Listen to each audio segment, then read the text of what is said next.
This segment of the news is brought to you by Journey to Recovery. Take the first step. Call 775-382-1072.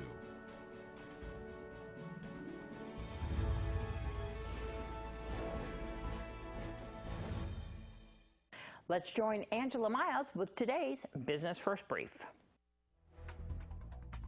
Tapping our news overseas, Brexit watch is intensifying. This week, a round of talks takes place. The European Union awaits an update from the UK. Investors in the pound and euro may have to wait until March before any real progress in breaking up Britain and the UK is released. In the U.S., chatter involving a potential Walmart partnership is giving a boost to Blue Apron. One analyst tells MarketWatch.com it's possible the retail giant might scoop up Blue Apron. Some encouraging news coming from the government's report on the labor market. Wages rose last month by 2.9% compared to a year ago, and more than 5,000 jobs were added in the residential building sector. And you might notice a few colleagues are no-shows at work today. According to a study, 13.9 million Americans are likely to take the day off due to what's being called super sick, super as in Super Bowl. Then again, it has been a really rough flu season. Thanks, Angela. Stocks went into a free fall today. The Dow plunged almost 1,600 points, the biggest point decline in history during a trading day. Buyers charged back in and limited the damage, but at the closing bell, the Dow was still down 1,175 points, by far its worst closing point decline in record. A fleeing suspect is captured following a fistfight.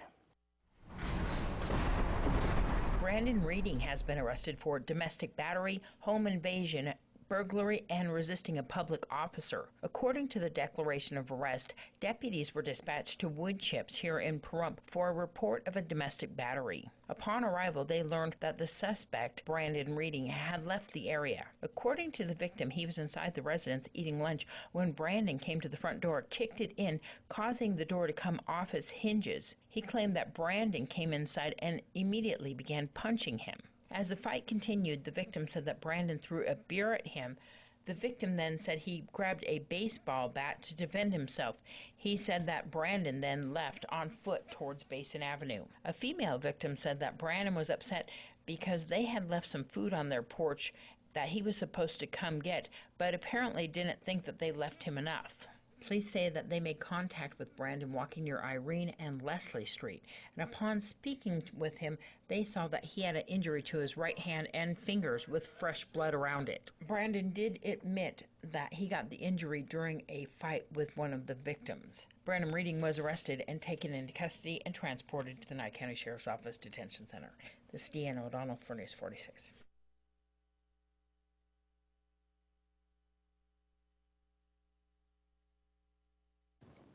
There's still local treatment available now for opioid users. Stephen Andraki from Healthcare Partners gives us the details.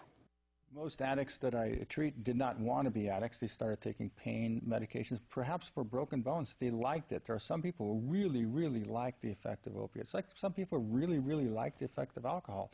And I don't understand this because I never felt that with drinking. But some people will drink a case of beer or a 12-pack of beer and really like that feeling. And it's just something that is inside you. Actually, it's in your brain, not your body, that makes you want this. And they just can't stop. So they're getting the prescriptions, and as long as the prescriptions are available by people picking up the prescriptions and selling them, because a bottle of pain pills may be $1,000 on the street.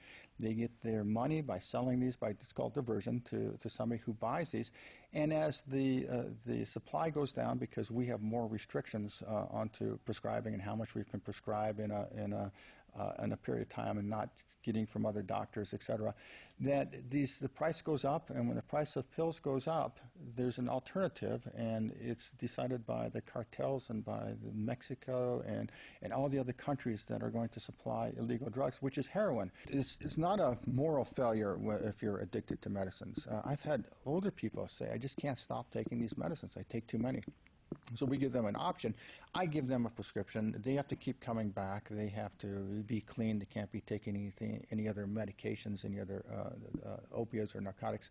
And then we keep them on this medicine where they can go to some sort of a program, whether it's a NA or AA or something else, where they can progress and deal with all of their other issues and have some strength other than finding the strength in a pill. And then we can taper them off of this. And it's a very nice way to do it, because the patient is not buying it, they're not spending their money, it's usually covered by insurance, but they have to be willing, just like stopping smoking. It tells people, I want to stop smoking, but you have to be committed to it, and it takes a lot of work up in your mind to stop smoking. So I have the program in my office that allows people to have outpatient treatment for opioid addictions. What's the name of the medication? The medication we use is buprenorphine, which is commonly used. It's called Suboxone is one of the preparations. There's a number of different preparations. So it's a film that you put underneath your tongue, and you can actually purchase this with a prescription in pharmacies in Pahrump. And Pahrump pharmacies have been very good to assist people with this and to keep the medication in supply for this. And so we are a very good community for medication-assisted therapy if you're committed to getting clean and stopping this. And it could be just taking pain medications. I have people coming in saying, I'm taking these pain medications. They have control of my life. I count them out. I can't. I get nervous when I'm getting close to the end of the month. I'm worried about all these rules. It's simple. If these have that control over your life, you should come in and look at other options and choices for not being handcuffed to this prescription bottle. We've had some great weather, and that leads people to want to go camping. A campground that was damaged has been repaired. We'll tell you about that right after this.